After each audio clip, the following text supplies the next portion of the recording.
ಈಗ ಗೃಹಲಕ್ಷ್ಮಿಗೆ ಮತ್ತು ಗೃಹ ಜ್ಯೋತಿಗೆ ಮತ್ತೆ ಅರ್ಜಿ ಹಾಕ್ಬೇಕಂತ ಸರ್ಕಾರದವ್ರು ಹೇಳ್ತಾರೆ, ಏನು ಹೇಳ್ತೀರಮ್ಮ? ಈಗ ನೋಡ್ರಿ, ಮೊದಲಿಗೆ ಅದು ಮಾಡಿಸ್ಬೇಕಾದ್ರೆ ಮಹಿಳೆಯರಿಗೆ ಭಾಳ ಒಂದು ಪರದಾಟ ಆಗೈತಿ, ಜನರಿಗೂ ಭಾಳ ಒಂದು ಸಮಸ್ಯೆ ಆಗೈತಿ. ಈಗ ಮತ್ತು ಒಂದು ಸ್ಥಿರಕ್ಕೆ ಬಂದ ಮೇಲೆ ಇವರು ಹೊಸದಾಗಿ ಒಂದು ಮತ್ತೆ ಅರ್ಜಿ ಹಾಕಬೇಕು, ಮತ್ತು ಅದಕ್ಕೆ ಇದು ಚಾಲನೆ ಕೊಡ್ತೀವಿ, ನಾವು ಇದು ಮಾಡ್ತೀವಿ, ಯಾರು ಯೋಗ್ಯರದಾರ ಯಾರಿಲ್ಲ ನಾವು ಪರಿಷ್ಕರಣೆ ಮಾಡ್ತೀವಿ, ಇದೆಲ್ಲ ಹೇಳೋದ್ರಿಂದ ಮತ್ತು ಎಲ್ಲ ಈಗ ಭಾಳಷ್ಟು ಮಂದಿ ಬಡ್ರ ಜನ ಹೆಣ್ಮಕ್ಳು ಅವರು ಅನಾರೋಗ್ಯಸ್ಥರು ಇರ್ತಾರೆ. ಎಲ್ಲರಿಗೂ ಈಗ ಮನವಿ ಹಾಕಕ್ಕೆ ಹೋಗ್ಲಿಕ್ಕೆ ಆಗಂಗಿಲ್ಲ. ಈಗ ಮತ್ತಿದು ಹೊಸದಾಗಿ ಮತ್ತೆ ಯಾಕೆ ಇದು ಮಾಡಬೇಕು ಅನ್ನೋದು ನಮ್ಮದು. ಅಂದ್ರೆ ಆಲ್ರೆಡಿ ಈಗ ಎಲ್ಲರಿಗೂ ಸಮಸ್ಯೆ ಆಗ್ತೈತಲ್ಲ, ನಿಮಗೆ ಡೇಟಾ ಅಂಕರು ಇದ್ದೇ ಇರ್ತೈತಿ ರಾಜ್ಯ ಸರ್ಕಾರದ ಕಡೆ.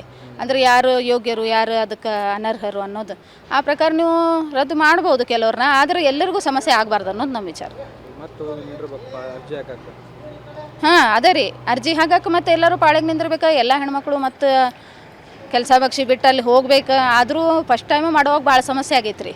ಭಾಳಷ್ಟು ಹೆಣ್ಮಕ್ಳಿಗೆ ಇನ್ನೂ ಅದು ಲಾಭ ಸಿಗ್ತಾ ಇಲ್ಲ.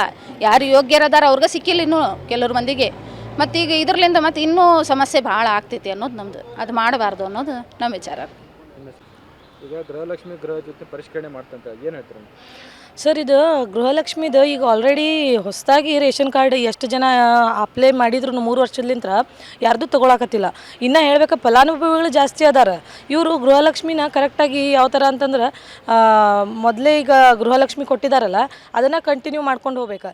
ಈಗ ಯಾಕಂದ್ರೆ ನೀವು ಆನ್ಲೈನ್ ಕರಿತೀರಿ, ಸರ್ವರ್ ಇಲ್ಲ ಅಂತ ಅವ್ರು ವಾಪಸ್ ಕಳಿಸ್ತಾರೆ. ಆಮೇಲೆ ಅಂಗನವಾಡಿ ಅವ್ರಿಗೆಲ್ಲರಿಗೂ ಗೊತ್ತಿರ್ತೈತಿ ಯಾರು ಡೆತ್ ಆಗೈತಿ ಯಾರಿಲ್ಲ, ರೇಷನ್ ಕಾರ್ಡ್ ಯಾರ್ದೈತಿ ಯಾರ್ದಿಲ್ಲ ಅಂತಂದು ಎಲ್ಲ ಅವ್ರಿಗೆಲ್ಲ ಮಾಹಿತಿ ಇರ್ತೈತಿ. ಅದನ್ನು ಬಿಟ್ಟು ಇವರು ಇದಕ್ಕೋಸ್ಕರ ಅಂತ ಟೈಮ್ ತೊಗೊಳ್ಳೋದು ಮತ್ತು ಇದಕ್ಕೋಸ್ಕರ ಅಂತಂದು ದುಡ್ಡು ಕಲೆಕ್ಟ್ ಮಾಡೋದು ಈ ಥರ ಎಲ್ಲ ನಡೀತಾ ಇದೆ ರೀ. ಆಮೇಲೆ ಈ ಗೃಹಲಕ್ಷ್ಮಿ ಚಾಲು ಆದಾಗಿಂದ್ರೆ ರೇಷನ್ ಕಾರ್ಡ್ ಆನ್ಲೈನ್ ಕರೆದೇ ಇಲ್ಲ. ಇದು ಎಷ್ಟು ಪ್ರಾಬ್ಲಮ್ ಆಗ್ತಾಯಿದೆ ಅಂತಂದ್ರೆ ಕೆಲವೊಂದು ಫಲಾನುಭವಿ ತೊಗೊಳಕ್ಕೆ ಮಕ್ಕಳು ಸ್ಕೂಲಿಗೆ ಆಗಿರ್ಬೋದು, ಹಾಸ್ಪಿಟಲಿಗೆ ಆಗಿರ್ಬೋದು ತುಂಬ ತ್ರಾಸಾಗತ್ತಿದ್ರಿ. ಮೊದಲು ರೇಷನ್ ಕಾರ್ಡಿಗೆ ಕರೀರಿ, ಆಮೇಲೆ ಏನೈತೆ ಅಂದ್ರೆ ಅಂಗನವಾಡಿ ಥ್ರೂ ನೀವೇನು ಮಾಡ್ಕೋತಿರಲ್ಲ ಅಲ್ಲಿ ಯಾರು ಡೆತ್ ಇದೆ ಯಾರು ಜೀವಂತ ಇದ್ದಾರೆ ಎಲ್ಲ ಅವ್ರಿಗೆ ಮಾಹಿತಿ ಸಿಗ್ತೈತಿ. ಸುಮ್ಮನೆ ಕಾಲ ವೇಸ್ಟ್ ಮಾಡೋಕೆ ಹೋಗ್ಬೇಡ್ರಿ. ನೀವು ಈಗ ಇಷ್ಟು ವರ್ಷ ಕುರ್ಚಿ ಸಲುವಾಗಿ ಹೋರಾಡಿದ್ರಿ, ಈಗ ಮತ್ತು ಗೃಹಲಕ್ಷ್ಮಿ ಅಂತ ನೀವು ಇದು ಮಾಡ್ಕೊತ ಹೋದ್ರಿ ಅಂದ್ರೆ ಸರ್ಕಾರದ ರೊಕ್ಕ ದುರ್ಬಳಕೆ ಆಗ್ತೈತ್ರಿ. ಇದು ಈಗ ಗೃಹಲಕ್ಷ್ಮಿಗೆ ಮತ್ತು ಗೃಹ ಜ್ಯೋತಿಗೆ ಮತ್ತೆ ಅರ್ಜಿ ಹಾಕ್ಬೇಕಂತ ಸರ್ಕಾರದವ್ರು ಹೇಳ್ತಾರೆ, ಏನು ಹೇಳ್ತೀರಮ್ಮ? ಈಗ ನೋಡ್ರಿ, ಮೊದಲಿಗೆ ಅದು ಮಾಡಿಸ್ಬೇಕಾದ್ರೆ ಮಹಿಳೆಯರಿಗೆ ಭಾಳ ಒಂದು ಪರದಾಟ ಆಗೈತಿ, ಜನರಿಗೂ ಭಾಳ ಒಂದು ಸಮಸ್ಯೆ ಆಗೈತಿ.